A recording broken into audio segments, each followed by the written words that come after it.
שלך, שתית כבר? ביי.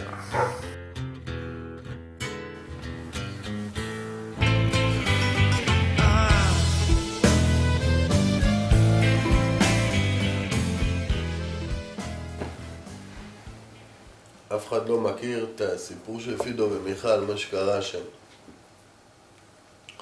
היה את מיכל. היא הייתה באולפן של לונדון בקירשנבאום עם סמלה של פולקה דוטס. והיא אמרה, אני לא רוצה לגור בתל אביב, אני רוצה לגור בגבעתיים.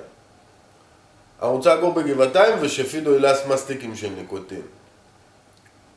וכל הזקנים בגבעתיים הם אמרו כן. וגלית, אחות של מיכל, היא גם אמרה כן. כן. עכשיו היה את פידו. פידו הוא היה גבר. הוא היה שף. הוא ידע לבשל חומוס. הוא אמר, אני לא רוצה חיים קלים בגבעתיים. אני לא רוצה חיים קלים, אני רוצה לעבוד באוטופיה. ואם אני לא טועה, שמו אותו בחדר מלא בטייצים, ומה הוא עשה? הוא הפליק לכל הטייצים. הוא הפליק להם. הוא אמר, איך הם לא יחזירו לי? אני פרנקו. התחיל לחלק להם פקודות. רובן, תמצא את פיסטוק ותנקו פה, למה נראה פה זוועה. הוא הקים קבוצה שקראו להם צירי תל אביב, והם כולם הסתובבו עם נעלי בינגו. והוא אמר, הסיין שלי גבעתיים, אני לא רוצה גבעתיים. אנחנו כמו הפלמח. פידו, לא. פידו, לא. מיכל, חתולים, גבעתיים. אני לא רוצה שיגידו את הגימל, שלא יהיה גימל, כמו בצרפתית, שזה סיילנט גימל. מה זה, גה פלמח? פלמחג? לא. והוא הלך למרטין ונינה, הוא אמר להם, חבר'ה, אנחנו לא חייבים חיים קלים. ואז הוא קחקח בגרון ככה, ומרטין ונינה התרשמו. והוא אמר להם, אם מיכל אומרת לכם, בואו לגבעתיים, אל תבואו לגבעתיים.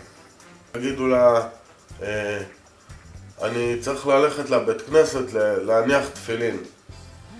עכשיו מרטין, הוא לא שמע את ההתחלה של המשפט בכלל, אז הוא הלך לבית כנסת ונשאר שם.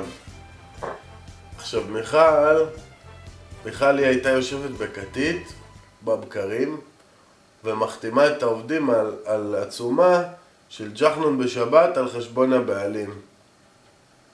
והייתה שרה מדמן,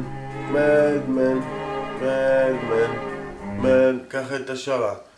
ואז בא אליה דון דרייפר ואמר לה, בוא'נה, את תפסת פה שיר משהו בן זונה.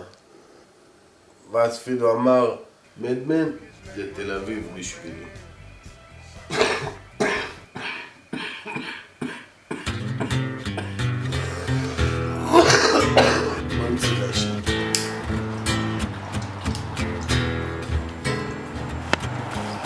עכשיו היה את אלון. הוא ומיכל הם היו אויבים מאוד גדולים. פעם אחת היה ביניהם קרב דגדוגים 3 שעות. אף אחד לא צחק. ואז אחרי 3 שעות אלון אמר למיכל, תראי את פידו, יש לאמא שלו חנות של נעליים.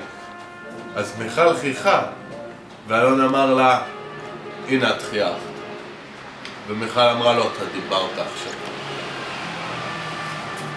הוא אמר לה, מה זה קשור? זה בכלל לא בחוקים. זה באמת לא היה בחוקים.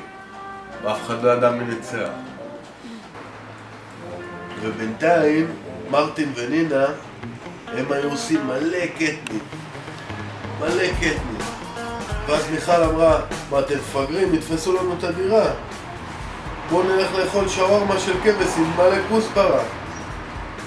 ואז פידו בכלל, יש לו טחול מנוקד, אז הוא אמר, יש לי טרומבוציטופניה.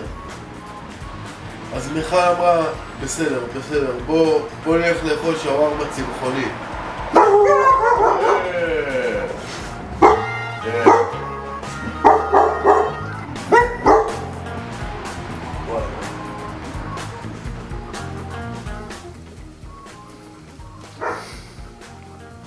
נתאם לפתע. נגמר על המשולש. מיכל, למטה. תראי מה עשית? מיכל אמרה לפידו, בוא ניכנס לאוטו. נכנסו לאוטו, ומיכל אמרה לפידו, חואן, תעט. ופידו, הוא נסע באוטו כאילו האוטו של אבא שלו. ומיכל אמרה לו, פידו, תעט. ופידו העט. ואז מיכל הסתכלה על פידו והיא אמרה לו, אני מרוקאית, אתה פולני, בוא נתחתן. בוא תמרחתי בחומוס ונתחתן. וזהו, זה היה הסיפור של פידו ומיכל, וסידי. די. עשו בזהירות.